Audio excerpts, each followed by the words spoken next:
राज्यामध्ये शेतकऱ्यांच्या आत्महत्यांमध्ये मोठी वाढ झाली आहे।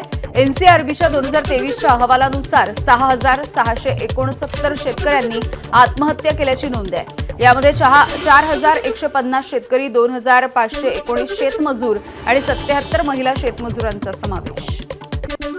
कोकणामधील आंबा काजू शेतकऱ्यांच्या नुकसानीवरून शिवसेनेचे आमदार निलेश राणे आक्रमक झाले। पंचनामे करायला 3.5 महिने लागतात। कृषी विद्यापीठाचा निधी बंद करा, राणेंची मागणी। तर या संदर्भात बैठक घेतली जाईल, कृषी मंत्र्यांचं उत्तर। सरकारी विभागांमुळे महावितरण कर्जाच्या खाईत गेलंय। महावितरणचा कर्जाचा बोजा हा 93,000 कोटींवरती गेलाय। सरकारनं 32,679 कोटी रुपयांचं कर्ज घेतलं स्वतःकडे। कृषी वीज वेगळी करून अकृषी कंपनीचा IPO आणला जाणार आहे। ऊर्जा विभागाची लेखी उत्तरामधून माहिती। बदलापूरच्या घटनेनंतरही शाळांमध्ये विद्यार्थ्यांच्या सुरक्षेच्या संदर्भात उपाययोजनांमध्ये सरकार उदासीन आहे। सीसीटीव्ही बसवणं अनिवार्य करूनही काम अपूर्ण आहे। राज्यामधल्या 66,477 सरकारी शाळांपैकी केवळ 21,114 शाळांमध्ये कॅमेरे। निधीच्या अभावी 1,853 शाळांमधलं कामही रखडलं। राज्यामध्ये 3 वर्षात तब्बल 40,559 बाल मृत्यूची नोंद झाली आहे। तर हे मृत्यू कुपोषणामुळे नसून मुदतपूर्व जन्म, जंतू संसर्ग, न्यूमोनिया, जन्मतः श्वास विकार आणि जन्मदोष यामुळे झाल्याचा सरकारचा दावा। राज्यामध्ये आरोग्य सुविधांची तूट आहे। प्राथमिक आरोग्य केंद्रांच्या संख्येत 391 तर उपकेंद्रांच्या संख्येमध्ये 2,743 इतकी तूट आहे। 14,023 ची गरज असताना 11,280 आरोग्य उपकेंद्र आहेत। तर 2,535 प्राथमिक आरोग्य केंद्रांची गरज असताना राज्यामध्ये 2,144 इतकेच प्राथमिक आरोग्य केंद्र आहेत। एसटीच्या शिवाई शयनयान बसमध्ये दिव्यांगांना सवलत द्या, दिव्यांग कर्मचारी संघटनेची मागणी आहे। सवलत न देणं दिव्यांग अधिनियमांचं उल्लंघन आहे। परिवहन मंत्री प्रताप सरनाईक यांनी प्रश्न सोडवावा, दिव्यांग कर्मचारी संघटनांची मागणी। गोकुळच्या निवडणुकीसाठी राष्ट्रवादीचं कोल्हापूरमध्ये शक्ती प्रदर्शन। 1,971 ठरावधारक एकाच वेळेला कार्यालयामध्ये पोहोचले। प्रशासनाच्या तयारी अभावी मोठा गोंधळ झाला। मंत्री हसन मुश्रीफ अधिकाऱ्यांवरती संतापले। कायदा सुव्यवस्थेचा प्रश्न निर्माण झाला तर अधिकारी जबाबदार राहतील, मुश्रीफांनी खडसावलं। कोल्हापूरमध्ये गोकुळ दूध संघाच्या निवडणुकीला रंगत। गोकुळच्या कार्यालयासमोर काँग्रेसचे आमदार सतेज पाटील यांच्याकडून बॅनरबाजी। समविचारी आघाडीला साथ देऊया, गोकुळ टिकवूया असा बॅनरवरती उल्लेख आहे। पुणे लोहगड इथल्या केतन अग्रवाल हत्येच्या प्रकरणामध्ये SIT स्थापन करण्याची घोषणा। तालिका अध्यक्ष राजू खरे यांची घोषणा। सुनील शेळके यांनी कारवाईची मागणी केल्याच्या नंतर SITची घोषणा। राजू खरे यांनी दिलेले निर्देश वादामध्ये अडकण्याची शक्यता। पुण्यामधील नसरापूर अत्याचार आणि हत्या प्रकरणामधील आरोपी भीमराव कांबळे दोषी, मात्र शिक्षेचा निकाल कोर्टाकडून राखीव। 29 जूनला पार पडणार शिक्षेची सुनावणी। नराधमानं चिमुकलीवरती अत्याचार करून तिची हत्या केली। पुण्यातल्या नसरापूर अत्याचार आणि हत्या प्रकरण आरोपीनं गुन्हा थंड डोक्यानं कट कारस्थान रचून केला।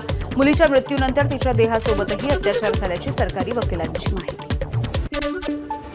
मुंबईच्या लोकलमधल्या हत्येचं प्रकरण समोर आलं। आरोपीला 5 दिवसांची पोलीस कोठडी। आरोपीकडून रागाच्या भरात मयंक लोहारवरती चाकूनं हल्ला करण्यात आला। या घटनेमध्ये मयंकचा मृत्यू झालाय।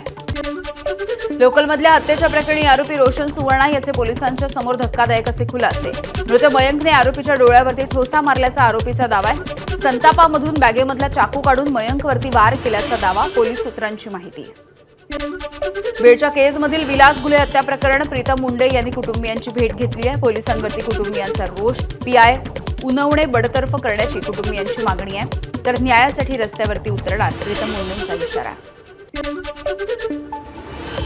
सिन्नर पोलीस ठाण्यामध्ये दाखल असलेल्या फसवणूक प्रकरणामध्ये कल्पना खरातला अटकपूर्व जामीन मंजूर। दैवी शक्तीचा धाक दाखवून जमीन हडप केल्याच्या कथित प्रकरणामध्ये दिलासा। 1 लाख रुपयांच्या वैयक्तिक जात मुचलक्यावरती आणि तितक्याच रकमेचा जामीनदार सादर करण्याच्या अटीवरती जामीन।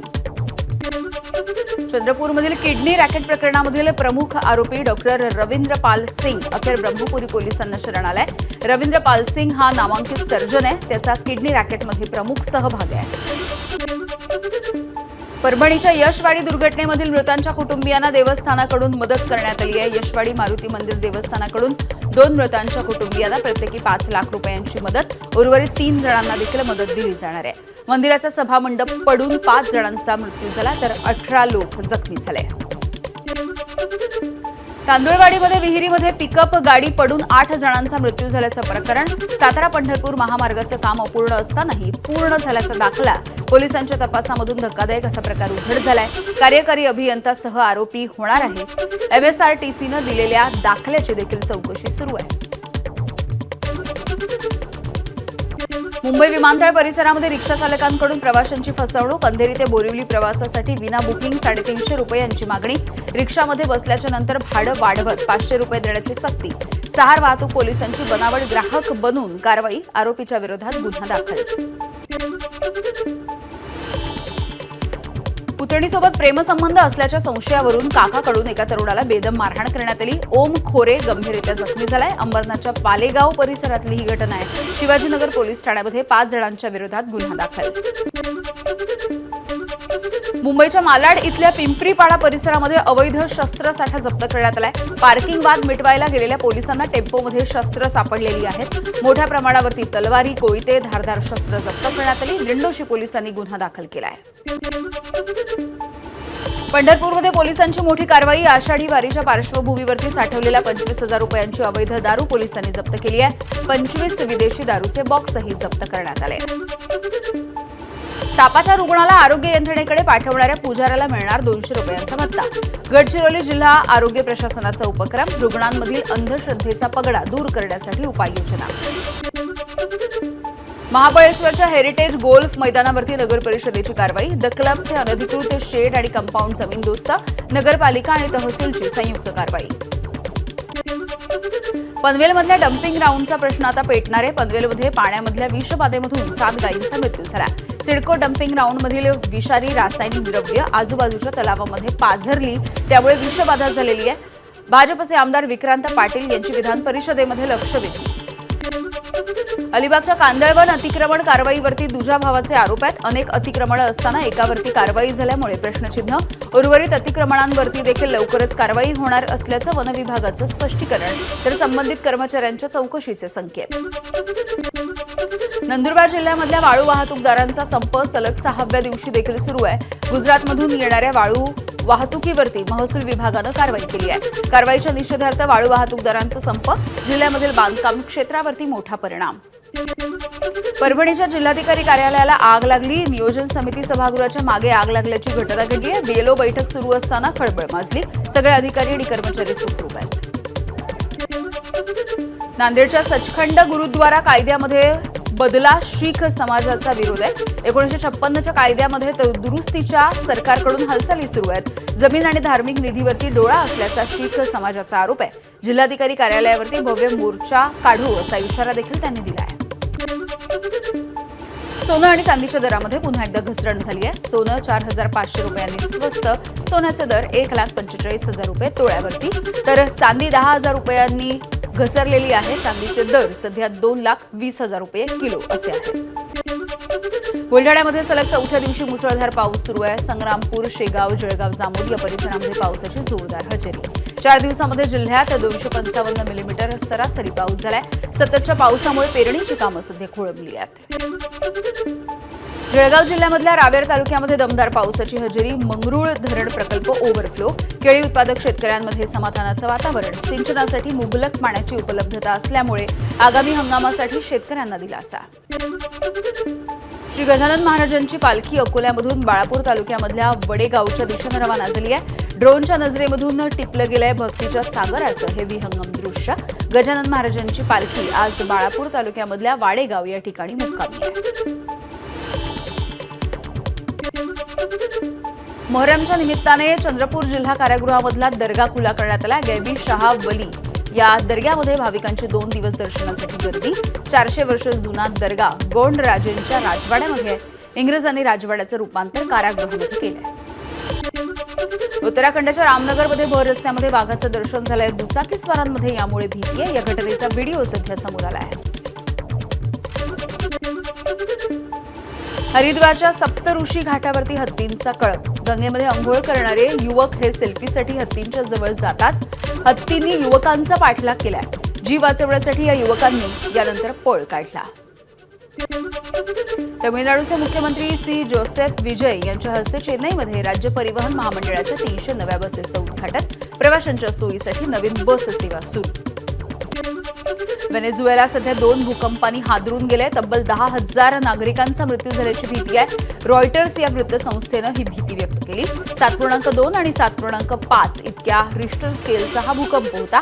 राजधानी काराकस विमानतळासह मालमत्तेचं मोठं नुकसान झालंय. व्हेनेझुएलामध्ये तीव्र भूकंपाच्या नंतर अनेक ठिकाणी भूस्खलन, अनेक इमारती आणि घरं देखील जमीनदोस्त झाली आहेत. सध्या स्थानिक प्रशासनाकडून बचाव कार्य सुरू आहे. व्हेनेझुएलामध्ये भूकंपामुळे हाहाकार माजलाय. ला ग्वायरा या शहरामध्ये अनेक इमारती कोसळल्या. 32 जणांचा या ठिकाणी मृत्यू झालाय. 700 लोक जखमी आहेत. हंगामी अध्यक्ष डेल्सी रॉड्रिग्ज यांची माहिती. विनाशकारी अशा भूकंपाच्या नंतर व्हेनेझुएलामध्ये शाळा आणि रेल्वे सेवा देखील बंद आहे. हंगामी राष्ट्रपतींकडून आणीबाणी देखील जाहीर करण्यात आली. व्हेनेझुएलाच्या ला ग्वायरा या शहरामधील हॉटेलची उंच इमारत काही क्षणांमध्ये जमीनदोस्त झाली. भूकंपाच्या नंतरची भीषण दृश्य देखील कॅमेऱ्यात कैद झाली आहे.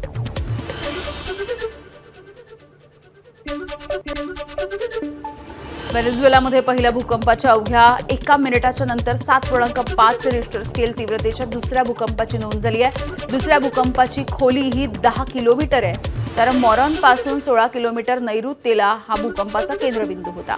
गेल्या 100 वर्षांपेक्षा अधिक काळामध्ये व्हेनेझुएलामध्ये झालेला हा सगळ्यात शक्तिशाली असा भूकंप आहे. रात्री झालेल्या 2 भूकंपांमुळे व्हेनेझुएलाची राजधानी काराकस आणि उत्तर व्हेनेझुएलाच्या काही भागामध्ये अनेक इमारती कोसळल्या. मोठ्या प्रमाणावरती सध्या शोध आणि बचाव कार्य सुरू आहे.